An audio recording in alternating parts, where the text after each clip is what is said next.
Mr. President, Mr. Donald, best president ever has been president. See what the hell he talking about tonight. Brilliant people, incredible computer scientists and other things, and they're finding levels of fraud and waste and abuse like I think nobody ever thought possible. But before we do that, I just want to ask Will to come over. I've just finished signing some executive orders, and if we could start with that, Will, you might want to come up here and just explain what we did. Thank you. Good afternoon, y'all. A short while ago, President Trump signed three items. The first is an executive order relating to the affordability and availability of in vitro fertilization and other fertility treatments. These are treatments that have become unaffordable for many Americans, or have been unaffordable for many Americans. And the executive order is a directive to the Domestic Policy Council to examine ways to make IVF and other fertility treatments more affordable for more Americans. The second item that we signed was a presidential memorandum imposing radical transparency requirements on government departments and agencies, in keeping with President Trump and the administration's broader commitment to governmental transparency. What this presidential memorandum would do is require, as waste, fraud, and abuse is uncovered, as programs are canceled, and ultimately as taxpayer dollars are saved, this presidential memorandum would require departments and agencies to make all of the details of that freely available to the public. Lastly, we have another. That's very important. It hasn't been public for a long time. Executive order that President Trump signed relating to independent agencies. This executive order would establish important oversight functions in the Office of Management and Budget and its subsidiary office, OIRA, supervising independent agencies and many of their actions, and also reestablishes the longstanding norm that only the President or the Attorney General can speak for the United States when stating an opinion as to what the law is. Thank you. That sounds good, but it also sounds like, this man became he's becoming much more powerful as the days trickle. It could be a good thing, or it could be a bad thing. Only time will tell, but so far he's been doing well. No one knows his agenda but him, so. Very much, Will. That was the primary purpose of this conference, to explain that they're all very important in their own way. Fertilization, I've been saying that we're going to do what we have. I've been saying that we're going to do what we have to do, because doing the do. Have to do, and I think the women and families, husbands, are very appreciative of it. But that was it. I do want to say, while I'm up here, I've been contacted by some of the biggest companies in the world. And because of what we're doing economically and through tariffs and taxes and incentives, they want to come back into the United States. And we'll be announcing various very large companies, the biggest actually. And they'll be coming back, having to do with chips and having to do also with cars and lots of other things. We're going to be announcing some very big momentous decisions are being made by companies all around the world, the biggest, and they want to come back into the U.S. Car plants are being canceled in other locations now because they want to build them here. And you read about a couple, not that I want to mention names or anything, but you read about a couple of big ones in Mexico just got canceled because they're going to be building them in the United States. And that's very simply because of what we're doing with respect to taxes, tariffs, and incentives. And I think it's a very important thing. And you'll be seeing this over the next, probably over the next 2 years, to be honest. But you're going to see a lot of it over the next couple of weeks. A lot of big ones are going to be announcing. And so while we're here, I guess we can take a couple of quick questions. Go ahead, please. Mr. President, have you decided specifically what the auto tariff rate should be? Yeah, I probably will tell you that on April 2nd, but it'll be in the neighborhood of 25%. What about semiconductors and pharmaceuticals? It'll be 25% and higher, and it'll go very substantially higher over a course of a year. but we want to give them time to come in because, as you know, when they come into the United States and they have their plant or factory here, there is no tariff. So we want to give them a little bit of a chance. Yes, thank you. The Andrea Shalal, the EU representative is going to be here in Washington tomorrow. He's going to be meeting with Hassett and Greer and Letnick. What can the EU do to sort of avoid the reciprocal tariffs that you've talked about? And, you've talked a lot about the VAT. Do you expect them to reduce that? Well, they did already, as I understand it, reduce their car tariff all the way down to what we have. And a lot of that will take place, and I think some won't do it and some will do it. But the EU had a 10% tax on cars, and now they have a 2.5% tax, which is the exact same as us. So already we've saved a tremendous amount. That would be great. If everybody would do that, then we'd all be on the same playing field. Because essentially what we're doing with the tariffs is, they charge us, we charge them, same amount. And it's called reciprocal, actually. And whatever they charge us, we're charging them. And so the EU is, I appreciate that they did this, but, the EU has been very unfair to us. We have a deficit of $350 billion. They don't take our cars. They don't take our farm products. They don't take almost anything. They take very little. And we're going to have to straighten that out. And we will. I have no doubt about it. Yeah, go ahead, please. Straighten it out. Thank you, Mr. President. Could you tell us a little bit more about the Russia talks, your impression of how they went today, and if you're perhaps more confident or less confident of a deal after what happened today? Well, much more confident. They were very good. Russia wants to do something. They want to stop the savage barbarianism. I mean, what's going on over there? It's soldiers are being killed by the thousands on a weekly basis. It's ridiculous. And they're not American soldiers. They're Russian soldiers, and they're Ukrainian soldiers largely, although a lot of Koreans have been killed, as you know. Quite a bit of them have been killed. They came over to fight, and a large portion have been wiped out. But we want to end it. It's a senseless war. It should have never happened, would have never happened if I was president, and it's a shame to see it. And I see pictures that you don't see, but I see pictures of fields that look just horrible. It looks like Gettysburg. If you see the old pictures of Gettysburg, it's soldiers lying all over the field, body parts all over the field. They're all dead. And this is going on a daily basis. It's a horrible thing. Both Russia and Ukraine, they're losing thousands and thousands of soldiers. And a lot of people have been killed, too. I think that's one of the things that you'll see historically and you'll see later on as it goes along. I think people are going to be surprised at how many people, not only soldiers, have been killed in Ukraine. A lot more people than you think. Yeah, please. Yeah, the war there, man, it doesn't make sense. I think America shouldn't even been over there. It's a senseless war. A lot of wars are senseless, caused by greed and caused by, things that, they shouldn't control. And it's sad for thousands and thousands of people to get killed and over something that they can't control. It's sad. President Trump, as part of a peace deal with Putin, would you be willing to consider removing all American troops from Europe? Well, nobody's asked me to do that, so I don't think we'd have to do that. I wouldn't want to do that. But that question's never really come up. Yeah. Please.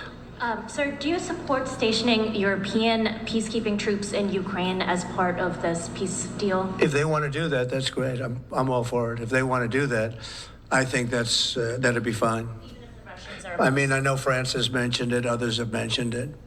UK has mentioned it. But, if we have a peace deal, I think having troops over there from the standpoint of Europe, we won't have to put any over there because, we're very far away. But having troops over there would be fine. I would not object to it at all. We're talking about this now, peace. We have either a ceasefire or a peace itself, and we're looking to do both. We'd start off with the ceasefire, and if they want to do that. I know France was willing to do that, and I thought that was a beautiful gesture. Yeah, please. Do you have any message for Ukrainians who, after 3 years of fighting, might feel betrayed or disappointed at not having a seat at these initial talks in Saudi Arabia? Well, I think I'm really disappointed in what's happened. I've been watching this for 3 years. It's a war that would have never happened if I was president. And I've been watching these people being killed at levels that you've rarely seen, not even close, since the Second World War. And I'm very disappointed. I hear that, they're upset about not having a seat. Well, they've had a seat for 3 years and a long time. They had a seat for 3 years. His voice change was hilarious. Before that, this could have been settled very easily. Just a half-baked negotiator could have settled this years ago without the loss of much land, very little land, without the loss of any lives, and without the loss of cities that are just laying on their sides. You have those magnificent golden domes that are shattered, will never be replaced. You can't replace them. 1,000-year-old domes that are so beautiful. You can't replace that. A whole civilization has changed because of what. So when they're worried about not being seated, you mean somebody that should have gone in and made a deal a long time ago. You could have made a deal. This is one that could have made a deal. There was no talk of this during the Trump administration. Putin would have never, ever done it. And by the way, we wouldn't have had October 7th. You know that. We wouldn't have had October 7th either in Israel. And we wouldn't have had that mess that's going on over there. It's like we have great fire people here. We're putting out fires. All over the world, we're putting out fires. So that wouldn't have happened. And you know what else wouldn't have happened? Inflation. Because it was caused really by the cost of energy going through the roof because of their bad energy policies and also their spending, their terrible spending, wasteful spending on the Green New Scam. It's a scam. It's a whole big scam. Yeah, please. Yes, sir. I want to ask you a little closer to home. Yeah. What would it take for you to reconsider the restrictions on the Associated Press? And secondly, some of your advisors are concerned with the Associated Press's style guide, using language and giving guidance to not use words like illegal immigrant or to use phrases like gender-affirming care. And they're concerned about that being an encroaching amount of liberalism in the way in which the press writes about things. Do you share those concerns? Well, I do think that some of the phrases that they want to use are ridiculous, and I think, frankly, they become obsolete, especially in the last 3 weeks, because many things have happened in the last 3 weeks, and I didn't know about that, but I would say that if they want to use certain phrases like that, and I guess some are okay, but many aren't, but the Associated Press just refuses to go with what the law is and what is taking place. It's called the Gulf of America now. It's not called the Gulf of Mexico any longer. I have the right to do it, just like we have the right to do Mount McKinley, and nobody's even challenging that. But only essentially, it's primarily the Associated Press, and I don't know what they're doing, but I just say that we're going to keep them out until such time as they agree that it's the Gulf of America. We're very proud of this country, and we want it to be the Gulf of America. Now, the Associated Press, as you know, has been very, very wrong on the election, on Trump and the treatment of Trump, and other things having to do with Trump and Republicans and conservatives. And they're doing us no favors, and I guess I'm not doing them any favors. That's the way life works. But thank you for the question. Who are you with? They don't do us no favors. Well, I guess that's how life works. It's a very good question. Thank you. Yes. We're hearing that Russia wants to force Ukraine to hold new elections in order to sign any kind of a peace deal. Is that something that the U.S. would ever support? Well, we have a situation where we haven't had elections in Ukraine, where we have martial law, essentially martial law in Ukraine, where the leader in Ukraine, I mean, I hate to say it, but he's down at 4% approval rating, and where a country has been blown to smithereens. You got most of the cities are laying on their sides. The buildings are collapsed. It looks like a massive demolition site. The whole, so many of the cities. They haven't done it in Kiev because I guess they don't want to shoot too many rockets in there. They've done it 20%, but they haven't done it 100%. If they wanted to do it 100%, it would probably happen very quickly. But you have cities that are absolutely decimated. And yeah, I would say that, when they want a seat at the table, you could say the people wouldn't the people of Ukraine have to say, like, it's been a long time since we've had an election. That's not a Russia thing. That's something coming from me and coming from many other countries also. Ukraine is being just wiped out. Look at what's happening to the cities. There are cities, there's not even a building standing. It's a massive, you talk about Gaza. I mean, it's literally, these cities look like Gaza. Actually, many have, percentage-wise, more buildings knocked down than in Gaza. So, people are tired of it. People want to see something happen. And, the other thing that it's been bothering me for a long time, because I solved the problem with NATO. They paid hundreds of billions of dollars into the funds of NATO when I said you got to pay, because the United States was paying for European countries, and then they take advantage of us on trade. But I've seen it. Look, they have to pay. They have to find out, where is the money going to? We have, I believe President Zelensky said last week that he doesn't know where half of the money is that we gave him. Well, we gave them, I believe, $350 billion, but let's say it's something less than that, but it's a lot. And we have to equalize with Europe, because Europe has given a very much smaller percentage than that. I think Europe has given 100 billion, and we've given, let's say, 300 plus. And it's more important for them than it is for us. We have an ocean in between, and they don't. But where is all the money that's been given? Where is it going? And I've never seen an accounting of it. We give hundreds of billions of dollars. I don't see any accounting. So I want to see peace. Look, you know why I want? Because I don't want all these people killed anymore. I'm looking at people that are being killed, and they're Russian and Ukrainian people, but they're people. Doesn't matter where they're from on the whole planet. And I think I have the power to end this war. And I think it's going very well. But today I heard, we weren't invited. Well, you've been there for 3 years. You should have ended it 3 years. You should have never started it. You could have made a deal. I could have made a deal for Ukraine that would have given them almost all of the land, everything, almost all of the land, and no people would have been killed, and no city would have been demolished, and not one dome would have been knocked down. But they chose not to do it that way. And President Biden, in all fairness, he doesn't have a clue. What he was so bad for this. It was so bad, so pathetic, so sad. But with all of that being said, look, it is what it is. When I left, there was no chance that this could have happened. But it happened because we had incompetent leadership at many different levels. But when you see what's taking place in Ukraine with millions of people killed, including the soldiers, millions of people killed, a big percentage of their cities knocked down to the ground. I don't know how anybody even lives there. When they say they took a poll and Zelensky's at 4%, who's living there? It's hard to believe that people live there. Their cities are being knocked down. And this is something that would have never happened. And by the way, for 4 years, it didn't happen. It was never going to happen. Go ahead. One follow-up question. How would you counter the perception, because Russia's pushing for this, obviously, they don't really hold true elections, that would be a capitulation of some sort. How would you guard against potentially Russia installing a puppet government? And then finally, how would that new election have an impact on getting Zelensky to sign the rare earth minerals deal? Look, you have leadership, and I like him personally. He's fine. But I don't care about personally. I care about getting the job done.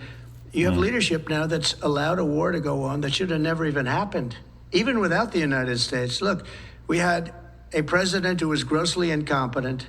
He had no idea what he was doing. He said some very stupid things, like going in for portions and all of the things. He made a lot of bad statements, but he's grossly incompetent, and I think everyone knew that. This is something that should have never happened, would have never happened. And I used to discuss it with Putin. President Putin and I would talk about Ukraine. It was the apple of his eye, I will tell you that. But there was never a chance of him going in. And I told him, you better not go in. Don't go in. Don't go in. And he understood that. He understood it fully. But I'm only interested. I want to see if I can save maybe millions of lives. This could even end up in a World War III. I mean, to be honest with you, you've been hearing now Europe is saying, well, I think we're going to go in and we're going to go. All of a sudden, you're going to end up in World War III over something that should have never happened. And, it's a very sad situation. Yeah, please. In a court filing, the White House said that Elon Musk is not a DOGE employee and has no authority to make decisions. Can you clarify for us today well, Elon Musk, that role is there? Yeah. Elon is, to me, a patriot. So, you could call him an employee. You could call him a consultant. You could call him whatever you want. But he's a patriot. I mean, look at the kind of things. I just said, just write it down, just in case that question got asked, right? And which I'm surprised it took so long, actually. But you know what? Ukraine's a bigger deal because people are dying by the thousands a week, thousands. But look at this, from 90 to 99, Social Security, 6,054,000 people. Well, that's okay. Maybe that's possible. 90 to 99, maybe it's possible. It's a lot of people, though, at that. But people that live to 100 to 109, 4,734,000. Wow, that's a lot. That means over 100 years old. They have 4 million people. I don't know too many. I know people that are doing great in their 90s, but not too many people over 100. But over 120, from 120 years old, people that are 120 years old up to 129, 3,472,000 people. Wow. That can't possibly be because the record is like, I think it's one per.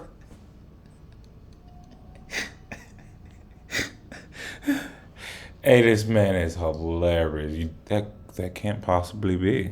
Person, a woman, lived to 127, but they have 3,472. Okay, but now we're going really in. People from 130 years old to 139-year-old, 3,936,000. Wow. I wonder if people are getting paid with all this. I mean, wow. Are these checks? And that's what we're checking right now. People from 140 years old to 149 years old, 3,542,000, 140 years old and beyond. Now we're really going because we're looking to break the record by 25 years. People from 150 years old to 159 years old. Oh my goodness, man. 1,345,000. These are by the way, these are in the computer files. This is what they do well. They're super. I asked Elon, who are these DOGE people? He said they're super brilliant computer people and they love the country. It's simple. Wait a minute. People from 160 years old to 169 years, 121,000. These are So people on Social Security? 160-year-old people. 170 to 179,000, 6,087. But now, let's go into the real numbers. From 200 to 209 years old, 879 people. From 210 years old, I haven't met any of them. And if I did, I would bless them. I would worship the ground they walk on. 210 to 219 years, 866. From 220 years old to 229 years old, 1,039. God damn. And then you have two people from 240 years old to 249 years old, one person. And there's one person that's 360 years old. That's just that. And then, where's the money being spent, right? Let's go into that for just a second. $520 million for a consultant on the environment. It's called Environmental, Social, and Governance Investments in Africa and mobilize private sector resources. $520 million. Somebody got $520 million for an environmental. Look at this. Sounds like an environmental study. I've always been one that paid a lot of money for my environmental studies, but I paid like $50,000, not $520 million. $520 million for ESG.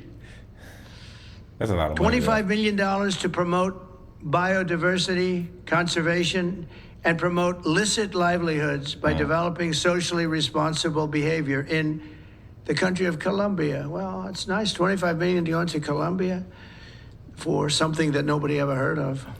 $40 million to improve the social and economic inclusion of sedentary migrants.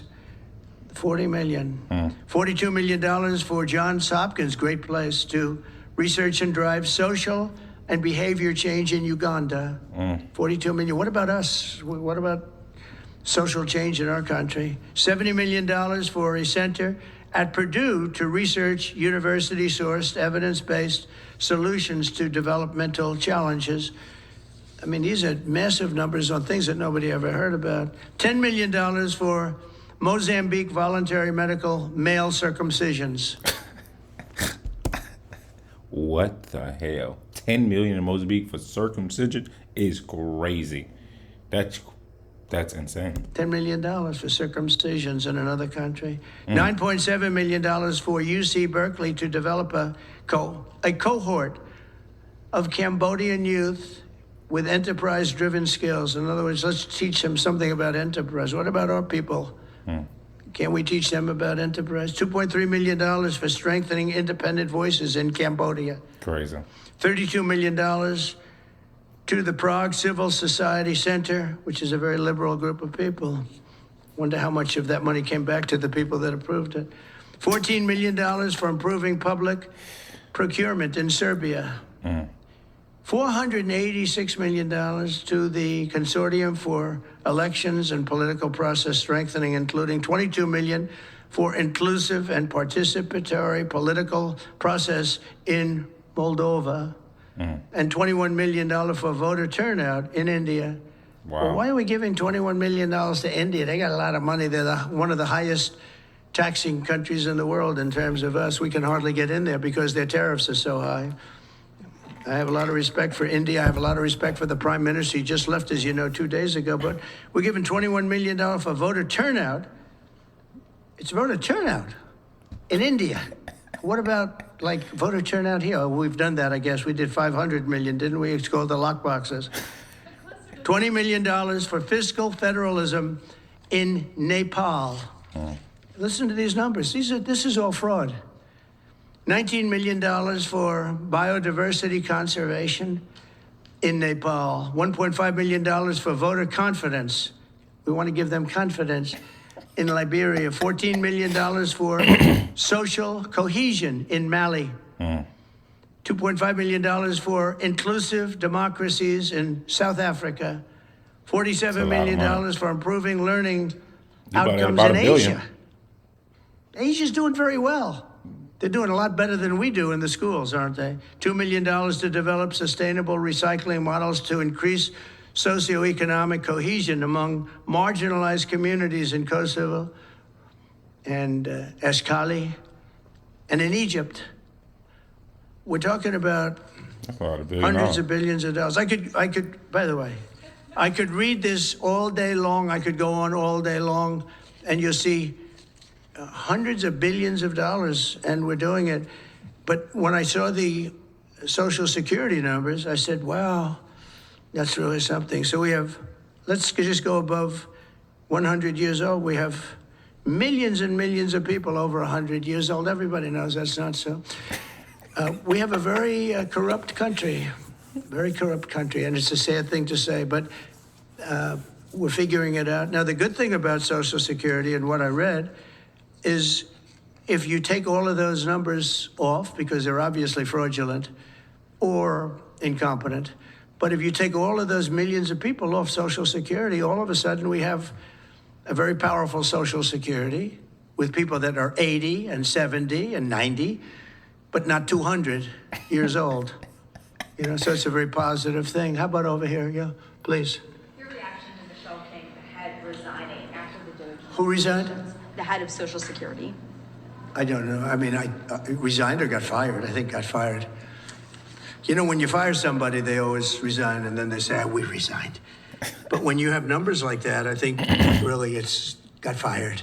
They have to get fired. Who would keep them? How could you have numbers like this? Now, the big thing is, how many of these people got paid? Were they getting paid? Were they getting paid? How many of them were getting paid Social Security? Because if that's the case, it's a massive fraud. We'll have to call those great Palm Beach police into this situation, right? You guys would figure that out very quickly. But how many of them are being paid? I mean, maybe millions of them, but it's a total fraud. Also, a lot of illegal immigrants are in Social Security that shouldn't be there. Yeah, please, go ahead. Mr. President, there was a big wave of probationary federal workers who were fired over the weekend. Some of these workers focused on nuclear weapon security were immediately rehired. Do you have any concerns about how these terminations have No, not at all. I think we have to just do what we have to do. It's, you're gonna. It's amazing what's been found right now. It's amazing. If we feel that in some cases they'll fire people and then they'll put some people back, not all of them, because a lot of people were let go. Don't forget, I got elected on the basis of making our government stronger and smaller, because we have millions of people that obviously they're paying millions of people that shouldn't be paid, and that has also to do with workers. Yeah, please. No, go ahead. Actually, yes, New York Times. Sorry. Mr. President, given your concerns about corruption, you said that if there were any conflicts of interest with Elon Musk, you wouldn't let him anywhere near it. That's right. DOGE and SpaceX employees are now working directly at the Federal Aviation Administration and the Defense Department, agencies that have billions of dollars in contracts with Musk's companies or that directly regulate his companies. How is that not a conflict of interest? Well, I mean, I'm just hearing about it, and if there is, and he told me before I told him, but obviously I will not let there be any conflict of interest. He's done an amazing job. They've revealed, in fact, he's going to be on tonight, a big show called Sean Hannity at 9 o'clock, and he's on and I'm on, and we talk about a lot of different things. And any conflicts, I told Elon, any conflicts, you can't have anything to do with that. So anything to do with possibly even space, we won't let Elon partake in that. Yeah, please. On immigration, sir, you said you would be sending the worst of the worst to Guantanamo Bay. What we're finding out is that there are a lot of low-risk migrants who don't have a criminal background who are also being sent. Are you thinking about this differently now? No, they're going to be brought back to their countries. And with some persuasion, every one of those countries, everyone in the, as you know, every country is taking the people back. So some of them are going to be brought back to, many of them, any of them that are low risk, as you say, are going to be brought back to their countries. Yeah, go ahead, please. Can you give us a bit of an update on where you stand with Venezuela? It's oil. There's obviously a monthly license that can soon exceed. Well, you know, we had Venezuela on the run, and it looked like that was going to be very good. And when Biden came in, as he always does, he screws it up.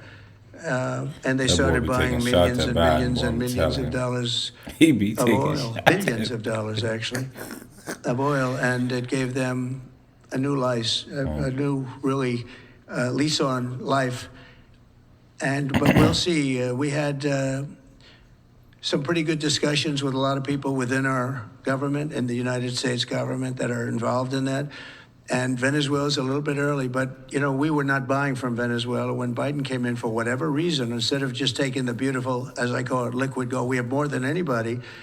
They started paying a fortune to Venezuela, and we're looking at that, actually. Why did they do that? Why were they doing that? Why would they go to the enemy and give them billions and billions of dollars? Now, with that being said, as you know, Venezuela has said very strongly they will not take any illegal immigrant, any of the people that they sent over to us. They sent their gangs, probably the worst gang anywhere in the world, as bad as MS-13, maybe worse. And they came out of the jails of Venezuela. They emptied their jails into our country.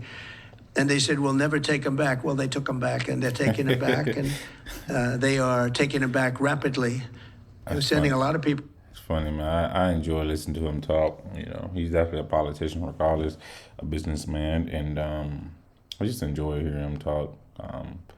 And hopefully from now on, that we have presidents that talk and that want to make, you know, America great or make, you know, this country better and get out all the bullshit, man. I feel like America's been, you know, you look through the history and look through, you know, all the things, just a bunch of bullshit, you know. So hopefully he can bring the jobs back and, you know, everything like that, man. We'll see, man. Only time will tell. You know, he only gets 4 years, and then after that we get another 4 years of somebody else. So we'll see what actually transpires. But, you know, that's all I have, you know. Don't forget to like, comment, and subscribe. Tell me what you think below. Until next time, peace and love and peace.